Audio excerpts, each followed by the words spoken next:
నమస్తే రమగారు. నమస్తే జయ. రమగారు, సంకటహర చతుర్థి అసలు ఈ రోజు యొక్క విధి విధానాలు మనం ఏ విధంగా పాటించాలి? ప్రత్యేకించి చేయాల్సిన పూజలు కానీ పద్ధతులు కానీ ఏమైనా ఉంటాయా రమగారు? మామూలుగా చవితి పండగ అంటే వినాయక చవితే మనం చేసుకునే పండగ. అవును. చవితి శూన్యతిథుల్లో ఒకటి. చవితి నాడు ఏ పని చెయ్యం మనం, అసలు ఏది పనికిరాదు. వినాయక చవితి రోజున వినాయకుడి పూజ విశేషంగా చేసుకుంటాం, కానీ ఆ రోజున ఏదైనా పనులు మొదలు పెట్టడం లాంటివి ఏమి ఉండవు. అవును. పైగా చవితి నాటి చంద్రుడిని చూస్తే నీలాప నిందలు వస్తాయని మనకు ఒక ఉద్దేశం కూడా ఉంటుంది. అయితే ఈ చవితి శుక్ల చవితి నాడు మన వినాయక చవితి చేసుకుంటాం కదా. అయితే సంవత్సరంలో ఒక్కరోజే, సంవత్సరం అంతా చేసుకునే చవితి పండగ ఇంకొకటి ఉంది. అయితే ఇది మనకి తెలుగునాట ఇది వరకు విస్తారంగా లేదు, తెలుగు వాళ్ళలో అంత లేదు. ఇది సంకటహర చతుర్థి, అదే కృష్ణపక్షంలో వచ్చే చవితి పండుగ మన దగ్గర అసలు ఇది వరకు ఉండేదే కాదు. ఇది తమిళనాడు ప్రాంతాల్లో చేసేవాళ్ళు. తమిళనాడే కాదు, మన ఎక్కువగా గాణాపత్య విధానం ఉన్న మహారాష్ట్ర, కర్ణాటక రాష్ట్రాల్లో విశేషంగా ఉండేది. కర్ణాటక వాళ్ళు, తర్వాత ఏమో మహారాష్ట్రియన్స్ గణపతిని పూజిస్తారు. మామూలుగా మనకు 5 మతాలు ఉన్నాయి కదా, శైవం, వైష్ణవం, శాక్తేయం, ఇవి మనకు బాగా తెలుసు. ఇందులో సౌరము, గాణాపత్యము అని 2 మతాలు ఉన్నాయి. సౌరం అంటే సూర్యారాధన. మనం విక్రమాదిత్య ఉన్నారు కదా, అవును, సౌరమతం, సూర్యాయ నమః అంటారు. అవును. అది తక్కువ కల్ట్, ఇది వరకు ఉండేదట విస్తారంగా. చాలా తక్కువ మంది ఉన్నారు సూర్యోపాసన వాళ్ళు, చాలా తక్కువ. తర్వాత గాణాపత్యం, గణపతినే ప్రధాన దైవంగా పూజించేవాళ్ళు. ఈ గణపతి మతము మహారాష్ట్రలో విస్తారంగా కనపడుతుంది. అష్టవిధ గణపతి దేవాలయాలు ఉన్నాయి, చాలా ప్రత్యేకమైనవి. పూర్తిగా వాళ్ళు బప్పానే అన్నిటికీ. కర్ణాటకలో కూడా మనకి గణపతి ఆరాధన విస్తారంగా కనపడుతుంది. వాళ్ళిద్దరూ ఎక్కువ చేస్తారు, సంకష్టి అంటారు. అక్కడి నుంచి అది తమిళనాడుకి పాకింది, అట్నుంచి మనకు కూడా వచ్చింది. ఒక 25-30 సంవత్సరాల నుంచి మన దగ్గర కూడా ఏదైనా మూలాధార చక్రంలో సమస్యలున్నా, జాతకంలో కేతుగ్రహం అనుగ్రహం కావాలన్నా వినాయకుడికి చేసుకోండి. వినాయకుడికి చేసుకోవాలంటే వినాయకుడు ఏమున్నాడు, సంవత్సరానికి ఒక్క వినాయక పూజ ఉంది మనకి అంతే. గుళ్ళో, గణపతి గుళ్ళో ఏదో దండం పెట్టుకుని వచ్చేవాళ్ళము. తర్వాత గణపతి హోమం కూడా ఒకటి విస్తారంగా కనపడేది ఎక్కడ. అది కూడా ఖర్చుతో కూడిన పని కదా. అందులో సులువైన విధానం ఏమిటి, మనం గణపతి ఆరాధన ప్రతి నెలా చేయటం. గణపతికి సంబంధించిన సమస్యలు చాలా ఉంటాయి జయ. మనకి పనులు అవ్వవు, ఏ పని మొదలు పెట్టినా ఆగిపోతుంది. స్టార్టింగ్ ట్రబుల్స్ ఎక్కువగా ఉన్న ఒకటి. తర్వాత ఏమో పిల్లలు చదువులో వెనకబడుతున్నా, జాతకంలో కేతువు తాలూకు సమస్యలు ఉన్నాయని చెప్పబడిన, అది జ్యోతిష్యులు చెప్తారు, ఊరికే సాధారణ వాక్యంగా చెప్తున్నా. దాని మీద ఎక్కువ విశేషంగా నాకు కూడా తెలియదు. కానీ ఈ 2, మనం ఏ వస్తువు కొనుక్కొచ్చినా ఇంట్లో ఉన్న వస్తువు పాడైపోతుంటుంది, గమనించండి. ఇవాళ కొత్తది తెచ్చావా, రెండోది రిపేర్ అవుతుంది.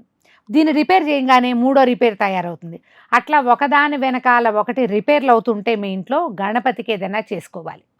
రిపేర్లు కూడా రమ్మగారు, ఒకటి స్టార్ట్ అయింది అనుకోండి, వరుస పెడితే వస్తూనే ఉంటాయి. ఒకటి ఒక క్లాక్ ఆగిపోయింది అనుకోండి, వరుసగా ఇంకొకటి ఆగిపోవటం, లేకపోతే ఇంకొకటి పని చేయకపోవటం, కరెంటు పోవటం, ఏదో ఒకటి జరుగుతూ ఉంటుంది. మీకు ఇలాంటి ఏ సమస్యలు ఉన్నా జాతకాల దాకా వెళ్ళక్కర్లా, సేపు ఇలాగే ఉంటుందంటే వినాయకుడికి ఏదైనా చేసుకోవాలి.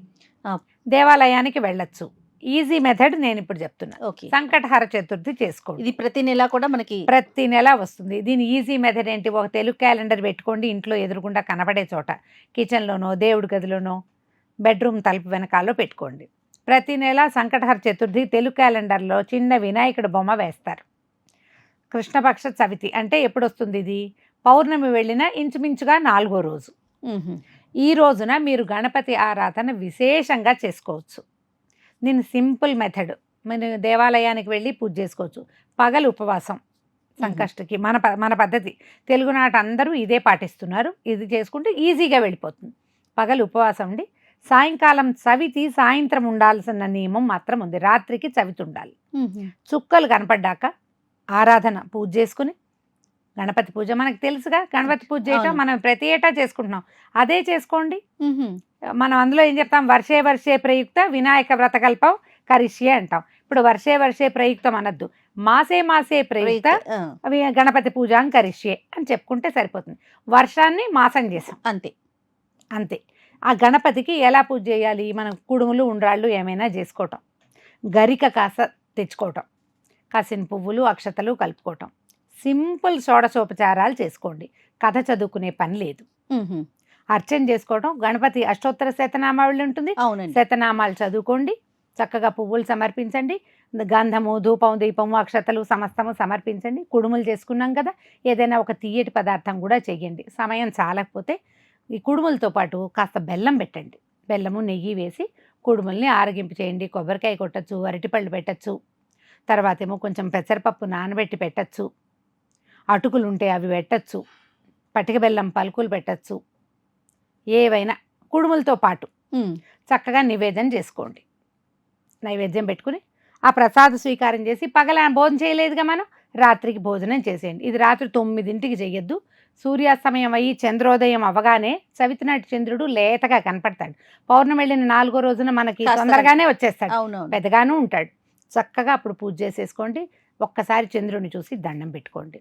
మీకు మానసిక సమస్యలున్నా, మీ పిల్లలు సరిగ్గా చదవకపోయినా, మీకు ఎంతసేపు ఇంట్లో ఏ పని మొదలుపెట్టినా అవ్వకపోయినా, తరచుగా ఏదైనా ధనానికి డబ్బుకి ఇబ్బంది, ఖర్చులు కూడా అటాగే వస్తాయి. ఇవాళ మొదలు పెట్టాం ఏదో 10,000, రేపు మళ్ళీ ఓ 12,000 ఖర్చు వస్తుంది, మళ్ళీ ఓ 7,000 ఖర్చు వస్తుంది. ఇట్లా ఎంతసేపు ఖర్చులు తగులుతున్నా ఇలాంటి సమస్యలు ఉన్నవాళ్ళు చక్కగా గణపతి ఆరాధన చేసుకోవచ్చు. పిల్లలు కూడా దండం పెట్టించండి. మ్మ్. సాయంకాలం దీపారాధన చేసినప్పుడు దండం పెట్టించండి. పిల్లలు భోజనం చేసేయచ్చు, మీరు మాత్రం చేయొచ్చు. ఆడ మగ ఇద్దరు భార్యాభర్త ఇద్దరు కూడా చేసుకోవచ్చు. మీ ఉద్యోగాలు, వ్యాపారాలు దీనికి సరిపడా ఉంటే సమయాలు అదే కనుక అదే. మీకు ఉపయోగపడేలాగా ఉంటే ఈ మార్నింగ్ ఉపవాసం అనగానే ఏం తినాలి, మ్మ్. ఏదైనా చేసుకుని తినచ్చు. టిఫిన్, బ్రేక్ఫాస్ట్ చిన్నది తినచ్చు. అల్పాహారం తీసుకోవచ్చు. అల్పాహారం కానీ ఫలహారం కానీ తీసుకోండి.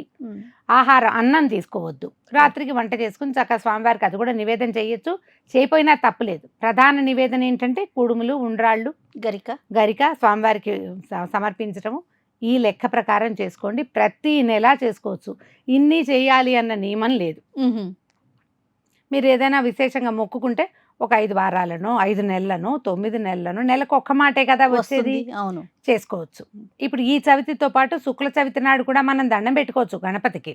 సంకటహర చతుర్థి ఎక్కువ విశేషంగా కనపడుతుంది. సంకటహర గణపతి స్తోత్రం అని ఒకటి కనిపిస్తుంది మీకు. స్తోత్రనిధి యాప్లో చక్కగా దొరుకుతుంది సంకటహర గణపతి స్తోత్రం. సింపుల్ది. నారద ఉవాచ తోటి మొదలై ప్రణమ్య శిరసాదేవం గౌరీపుత్రం వినాయకం భక్తావాసం స్మరే నిత్యం ఆయుష్ కామార్థ సిద్ధయే. ఇంతే. ఇక్కడి నుంచి 12 నామావళి వస్తుంది. ప్రథమం వక్రతుండంచాన్. ఈజీగా విష్ణు సహస్రనామం చదువుకున్నట్టుగా చదువుకోవచ్చు. ఒక్కసారి నేర్చుకున్నారా చక్కగా ప్రతి నెల చేసుకోవచ్చు. ప్రసాదం మాత్రం వదిలేయకండి, పారేయకండి, పక్కకు పెట్టకండి, ఫ్రిడ్జ్లో పెట్టకండి. ఆ పూట ప్రసాద వినిమయం చేసేయండి. మనం ఈ దేవతార్చన ప్రత్యేకంగా చేసేటప్పుడు ప్రసాద వినిమయం చేసి తీరాలి. మనం ఇద్దరమే ఉన్నాం. కొన్ని ఉండ్రాలు చేసుకోండి.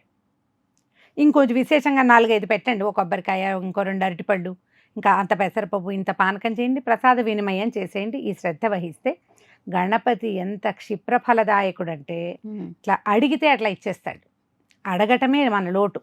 విద్యార్థులు చదువుకునే వాళ్ళు కానీ, లేదా వర్కింగ్ విమెన్స్ హాస్టల్లో ఉండేవాళ్ళు పూజ అది కుదరదు, కుడుములు ఉండ్రాళ్ళు కుదరవని బెంగపెట్టుకోవద్దు. పగలుగా అన్నం తినకుండా ఏదైనా టిఫిన్ తిని ఉండండి, ఏదైనా పళ్ళు తినండి. సాయంకాలం చీకటి పడగానే సమీపంలో ఎక్కడ వినాయక దేవాలయం ఉన్నా వెళ్ళిపోండి. సంకటహర చతుర్థి పూజకి డబ్బులు కట్టండి. వాళ్ళే చక్కగా కుడుములు నివేదన చేస్తారు. పూజ చక్కగా గోత్రనామాలు చెప్పి పూజ చేయించుకోండి. ప్రసాదం పుచ్చుకోండి, దండం పెట్టుకోండి. చక్కగా అంతే. దేవాలయాల్లో అన్ని చోట్ల జరుగుతుంది. మీరే స్వయంగా ఓ 10 రూపాయలు పెట్టి ఒక కాస్త గరిక కొనుక్కొని వెళ్ళండి. రావి చెట్ల కింద చక్కగా వినాయకుడిని పెడతారు, అక్కడ 2 మీ చేతితో సమర్పించుకోండి, ఒక దండం పెట్టుకోండి, సరిపోతుంది. ఇది పనిచేస్తుంది. కానీ కాదు రమ్మగారు, చవితి రోజు మనం ఏది మొదలు పెట్టం సాధారణంగా, కానీ ఏ పని చేసినా మొదట ఆయన్నే మొక్కుతాం. అవును కదా రమ్మగారు? అవును, అదే కదా ప్రత్యేకత. అందుకని ఇప్పుడు దీంతో మనకి ఇంకా ఫలితం ఏం లభిస్తుందంటే మనకి ఫోకస్ పెరుగుతుంది. ఐడియాస్ అటు ఇటు స్కాటర్డ్గా ఉంటాయి, ఏంటి చేయాలో తెలియదు ఒక్కొక్కసారి. అలాంటప్పుడు ఈ గణపతి ఆరాధన మనకి స్థిరమైన బుద్ధిని, ఏకాగ్ర చిత్తాన్ని, తర్వాత సరైన నిర్ణయం తీసుకునే తెలివిని మనకి గణపతి ఇస్తాడు. నిజంగా కావాలి, అదే కావాలి కదా. గణపతి ముందు చెవులు పట్టుకుని 3 గుంజీలు తీయండి, అది చాలా ఉపయోగపడుతుంది. ఈ ప్రయత్నం చేసుకుంటే ఇవాళ సంకటహర చతుర్థి ఇవాళ నుంచి మొదలుపెట్టి ప్రతి నెల గుర్తుపెట్టుకోండి. తప్పకుండా నెల నెల కావాలంటే ఫోన్లలో రిమైండర్ పెట్టుకోండి. ఇవాళ చవితి అని పొద్దున్న తెలిస్తే చాలు, మనకి Yes. పెద్ద ఏర్పాట్లు ఏం లేవు, సింపుల్ గా చేసుకోవచ్చు. కానీ కాదు రమ్మగారు, ఒక క్యాలెండర్ ని ఫాలో అవటం చాలా చాలా మంచిదండి. మంచిది. అవును. దాన్ని మనం అందరం అలా నేనైతే వెంకట్రామ అనుకోవారి తెలుగు నేను- క్యాలెండర్ చెప్తాను నేను. మేము కూడా ఇక్కడ అదే సపోర్ట్ చేస్తామండి. మేము కూడా వీడియోస్ కి ప్రతి నెల వెంకటరామ అనుకునే చూస్తాం. మన ఇళ్లలో కూడా ఏది మీకు నచ్చితే అది, బట్ అందులో అయితే ఇంకొంచెం బాగుంటుంది. బాగుంటుంది. రైట్ రమ్ గారు నమస్తే. నమస్తే. రైట్ రమ్ గారు నమస్తే. నమస్తే చే